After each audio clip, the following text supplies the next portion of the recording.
வணக்கம் பவித்ரா, தாங்கள் கூறியது மிக மிக சரியானது. நேற்று திருநெல்வேலி மாநகராட்சியின் கூட்டம் நடைபெற்ற போது திருநெல்வேலி தாமிரபரணி ஆற்றில் திருநெல்வேலி மற்றும் மேலப்பாளையத்தை சேர்ந்த கழிவுநீர் சாக்கடை நேரடியாக சென்று கலந்து வருவதாகவும் இதனால் குடிநீர் மிகவும் அசுத்தமாக வழங்கப்பட்டு வருவதாகவும் பல்வேறு மாநகராட்சி கவுன்சிலர்கள் கூட்டத்தில் தெரிவித்த புகாரினை அடுத்து இன்று காலை திருநெல்வேலி மாநகராட்சி கமிஷனர் ஆணையாளரான சுகபுத்ரா திருநெல்வேலி மாநகராட்சியின் பல்வேறு பகுதிகளில் நேரடியான ஆய்வினை நடத்தி வருகிறார்.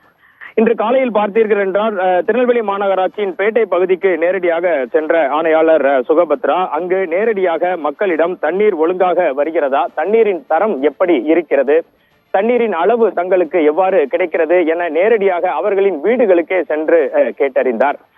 அப்பொழுது பேட்டை பகுதியில் ஒரு வீட்டில் அவர் விசாரித்துக் கொண்டிருந்த போது அந்த வீட்டின் உரிமையாளர் தண்ணீர் வருகிறது, ஆனால் போதுமான அளவிற்கு தங்களுக்கு கிடைப்பதில்லை என்றும் அதனால் அடி பம்பு மூலமாகவே தாங்கள் தண்ணீர் எடுத்து வருவதாகவும் கமிஷனர் சுகபுத்ராவிடம் தெரிவித்தார். அதன் அடிப்படையில் உடனடியாக அதிகாரிகளிடம் கூறி நடவடிக்கை மேற்கொள்வதாக கமிஷனர் தெரிவித்தார்.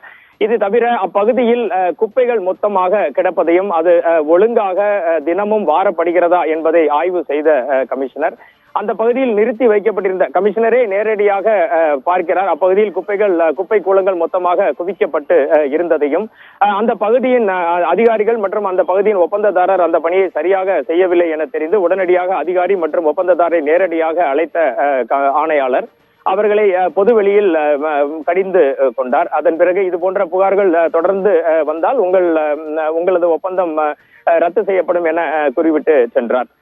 இது போன்ற பல்வேறு நடவடிக்கைகளை திருநெல்வேலி மாநகராட்சி ஆணையாளர் சுகபுத்ரா எடுத்து வந்தாலும் இந்த தாமிரபரணியில் கழிவு நீர் கலக்கும் விவகாரம் தற்போது மிகவும் விஸ்வரூபம் எடுத்திருக்கிறது பவித்ரா. இதில் பார்த்தீர்கள் என்றால் 2022 வருடம் தென்மண்டல பசுமை தீர்ப்பாயம் ஏப்ரல் மாதத்தில் உத்தரவு ஒன்றினை பிறப்பிக்கிறது. 2015 முதல் 2022 வரை நடந்த வழக்குகளின் அடிப்படையில் தென்மண்டல பசுமை தீர்ப்பாயம் ஒரு குழு ஒன்றினை அமைத்து தேசிய மாசு கட்டுப்பாட்டு வாரியம், தமிழ்நாடு மாசு கட்டுப்பாட்டு வாரியம் என பல்வேறு உறுப்பினர்களை கொண்ட குழு ஒன்றினை அமைத்து அவர்கள் கொடுத்த அறிக்கையின் அடிப்படையில் உடனடியாக திருநெல்வேலி தாமிரபரணி ஆற்றில் கழிவுநீர் கலப்பதை தடை செய்ய வேண்டும் என ஒரு உத்தரவு ஒன்றினை தென்மண்டல பசுமை தீர்ப்பாயம் 2022 வருடம் ஏப்ரல் மாதத்தில் வழங்குகிறது.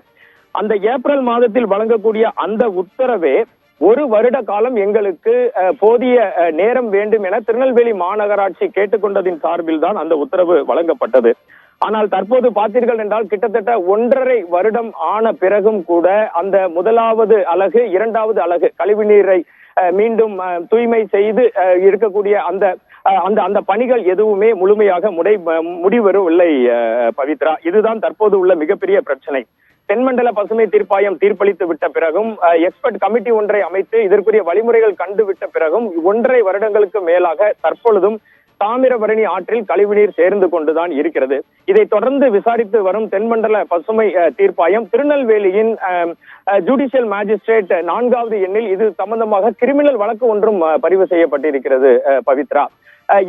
இந்த நிலையில் மாநகராட்சி கூடிய விரைவில் அதிரடி நடவடிக்கைகளை மேற்கொண்டு தாமிரபரணி ஆற்றில் தொடர்ந்து கழிவுநீர் கலப்பதை உடனடியாக சரி செய்து தர வேண்டும் என்ற கோரிக்கை வலுத்துள்ளது.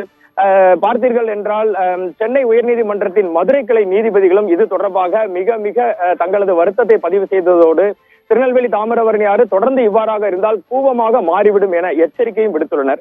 இதனை அடுத்து திருநெல்வேலி மாநகராட்சி தொடர்ந்து உடனடியாக இதனை சரி செய்யும் நடவடிக்கைகளில் ஈடுபட்டுள்ளது. அதன் ஒரு பகுதியாகவே திருநெல்வேலி மாநகராட்சி ஆணையாளர் சுகபுத்ரா பல்வேறு பகுதிகளுக்கும் நேரடியாக சென்று ஆய்வினை மேற்கொண்டு வருகிறார் பவித்ரா.